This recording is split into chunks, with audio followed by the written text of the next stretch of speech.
Hi, my name is Jeff Dombrowski. I'm with Tyson Foods, and I just completed 3 days of intensive training with Altoros on Hyperledger Fabric.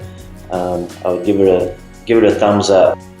We set up on AWS. We deployed Hyperledger and Docker, and then we designed a simple blockchain and actually coded it. So it was a very, very intensive learning experience, but it was great, and I would certainly recommend it to anybody else who's thinking about it. Hi, this is Sandeep Tupran. I work as a Hadoop administrator at the ISG InterContinental Hotels in Atlanta. So from past few months, I was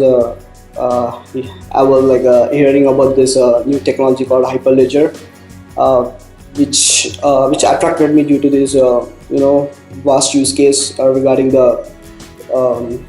the business enterprise solution.